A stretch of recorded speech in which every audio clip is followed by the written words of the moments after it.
दोस्तों, हमारे channel Singham sir में एक बार आपका फिर से स्वागत है। आज हमारे वीडियो का सब्जेक्ट है वर्तमान शिक्षा प्रणाली।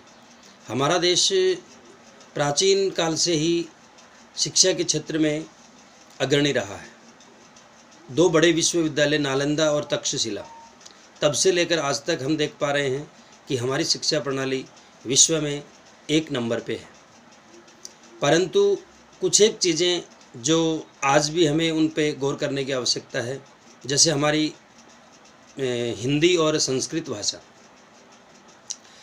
हिंदी और संस्कृत भाषा को सारी भाषाओं की जननी माना जाता है और उसमें हम सबको निश्चित रूप से आगे आने के लिए उनको अपनाना पड़ेगा। परंतु धीरे धीरे हम संस्कृत को तो आप देख पा रहे हो कि 10th तक, उसके बाद 11th 12th में वो सिर्फ साहित्य में ले सकते हैं आप, वैसे कोई कंपलसरी नहीं है।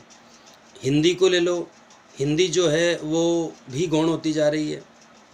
लोग हिंदी को ना तो ढंग से उच्चारित कर पाते हैं, ना उसको लिख पाते हैं। छोटी बड़ी मात्राएं जिनका कोई महत्व नहीं समझते, जो मन में आए वैसे ही लिख देते हैं। तो ये जो परिवेश हुआ है, ये इस वजह से हुआ है कि हम कभी भी शिक्षा को गंभीरता से नहीं लेते।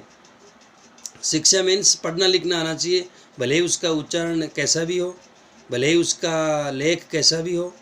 तो एक बार मैं आपको उदाहरण देना चाहूँगा कि गांधी जी जब साउथ अफ्रीका गए थे कानून की पढ़ाई पढ़ने, तो उनका लेख बहुत ही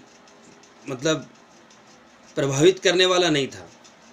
गांधी जी को बड़ी शर्म आती थी जब वहाँ के लॉयर्स की वो हैंडराइटिंग देखते थे, तो उनको लगने लगा कि वास्तव में एक पढ़े लिखे व्यक्ति का लेख सुंदर तो होना ही होना चाहिए, इसके साथ ही साथ वो शुद्ध भी होना चाहिए, उच्चारण की दृष्टि से हो चाहे लेखन की दृष्टि से हो। आप कहीं पर भी देख लीजिए, किसी भी अखबार में, पंपलेट में, किसी होर्डिंग पे कोई विज्ञापन होता है, उसमें 1000 गलतियां मिल जाएंगी आपको अगर आप गौर से देखेंगे तो। ये शिक्षकों का भी एक दायित्व बनता है और विद्यार्थियों का भी ये जिम्मेदारी बनती है कि वो पहले अपनी मातृभाषा को ठीक प्रकार से समझने का प्रयास करें। अगर अपन कोई भी विदेशी भाषा सीखने का प्रयास करते हैं तो उससे पहले हमें अपनी मातृभाषा आना ज़रूरी है, क्योंकि अपन जो भी सोचते हैं वो पहले अपनी मातृभाषा में सोचते हैं और उसके बाद में हम उसको अनुवादित करते हैं किसी दूसरी भाषा में। तो अपना जो बेसिक है वो पहले स्ट्रॉन्ग होना चाहिए। अब आप देख पा रहे हैं, जैसे पहले बढ़ता हुआ क्रम था व्याकरण का, चाहे हिंदी हो, चाहे संस्कृत हो, चाहे अंग्रेजी हो। अब घटता हुआ क्रम आ रहा है। ऐसी शिक्षा प्रणाली कि जिसकी भाषा में व्याकरण है ही नहीं। अब जैसे देखो, 7th 8th 9th 10th 11th यहाँ तक ग्रामर के कुछ एक कॉन्सेप्ट हैं जो भी घटते हुए क्रम में है। जो बड़ी कक्षाएं हो रही हैं उसमें एक दो कॉन्सेप्ट कम करते जा रहे हैं और 12वीं तक आते आते तो पूरे कॉन्सेप्ट ख़त्म है, व्याकरण का एक भी कॉन्सेप्ट नहीं देते। और उस वजह से बच्चों का चाहे परसेंटेज डिक्रेशन को लेके ले लो, चाहे उनके नॉलेज को लेके ले लो, भाषा को लेकर एक बहुत बड़ी विडंबना बनी हुई है देश भर में।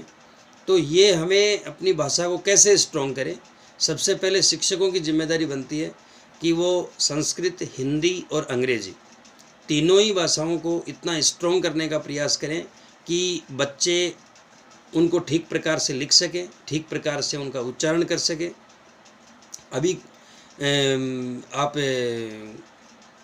किसी भी व्यक्ति को ले लीजिए, आप उससे 10 शब्द लिखवाइए, 10 शब्दों में वो कम से कम 2-3 वर्ड्स में गलती कर ही देगा।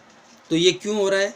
ये अपनी भाषा के प्रति गंभीरता न होने के कारण से। और उच्चारण का मैं आपको इतना इम्पोर्टेंस बताता हूँ कि एक बार एक व्यक्ति की पत्नी बीमार होगी, पुराने समय का ये प्रसंग है। तो वो अपने सामान्य इलाज कराने के बाद में उसने देखा कि कोई आराम नहीं आ रहा, तो वो अपने गुरुजी के पास जाता है। गुरुजी ने उसको एक मंत्र दिया कि इस मंत्र का आप जाप करना, आपकी पत्नी ठीक हो जाएगी। और वो मंत्र था ओम भार्याम रक्षति। ठीक है, कि आप भार्या मीन्स पत्नी और रक्षति यानी रक्षा होगी। तो अब वो व्यक्ति घर आकर के उसका उच्चारण करता है ओम भार्याम भक्षति, मैंने रे के स्थान पे भय कर दिया और उसका अनर्थ क्या हुआ कि उसकी पत्नी मर गई। वो वापस गुरुजी के पास गया कि गुरुजी ये क्या हुआ। गुरुजी ने उसको पूछा कि बोलो आपने क्या उच्चारित किया। उसने जब अपना उच्चारण बताया तो गुरुजी ने कहा कि मैंने तुम्हें रक्षति बोला और तू भक्षति बोल रहा है। तो आप देखिए, दिन शब्द ले लो, दिन का अगर आप छोटा मात्रा लगाते हो तो उजाला होता है, प्रकाश होता है, दिवस होता है, और बड़ी मत लगाते ही उसका अर्थ गरीब बन जाता है। इसी प्रकार आप स्वजन ले लो, स्वजन में यदि आप तीसरा जो स है वो लगाते हो तो उसका बनता है प्रिय, भाई, बंधु, जो भी। और आप अगर शंकर वाला लगा देते हैं तो वो स उच्चारण देता है कुत्ते का, श्वान। ऐसे ही अनुस्वार का महत्व ले लो, यानी हर जगह आप पाएंगे कि अर्थ का अनर्थ बन जाता है।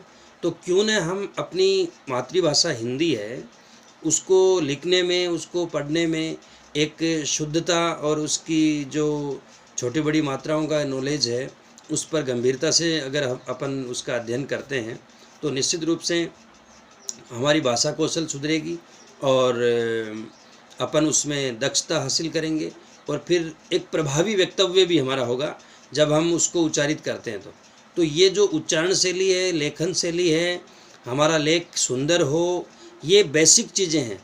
और इन बेसिक चीज़ों को जब तक हम तैयार नहीं करेंगे तब तक आप चाहे कितनी भी उच्च शिक्षा प्राप्त कर लो, आपकी वो उच्च शिक्षा उसी भवन की भांति होगी, उसी बिल्डिंग की भांति होगी जो बहुत बहुमंजिली तो है परंतु उसकी नींव बहुत कमज़ोर है, वो कभी भी बिल्डिंग गिर सकती है। इसलिए ये हमें निश्चित रूप से ध्यान देने की बात है कि हमारी शिक्षा प्रणाली में इस प्रकार की चीज़ों को जोड़ें और उन पर गौर करें, जिससे आने वाला भविष्य बच्चों का सुदृढ़ हो। आज आप देख रहे हो कि अंग्रेजी हिंदी व्याकरण कम कर देने से बच्चे जब भी कोई प्रतियोगिता की तैयारी करते हैं तो उनको अलग से कोचिंग में तैयारी करनी पड़ती है, उनको फिर से वही चीज़ें पढ़नी पड़ती है। तो क्यों न हम साथ साथ ही उन बच्चों को ग्रामर का नॉलेज मतलब मिले तो उनको बाद में इतनी परेशानी का सामना नहीं करना पड़ता। हो सकता है मेरी बात कोई ऐसी आपको जिसके लिए आप मुझे मार्गदर्शन कर सकते हो, तो निश्चित रूप से कमेंट में ऐसी बातें लिखें। बहुत बहुत धन्यवाद, आपने बड़े धैर्यपूर्वक सुना और अच्छा लगा हो तो निश्चित रूप से लाइक, सब्सक्राइब और शेयर कर सकते हैं। धन्यवाद। जय हिंद, जय भारत। अगले वीडियो में हम फिर मिलेंगे।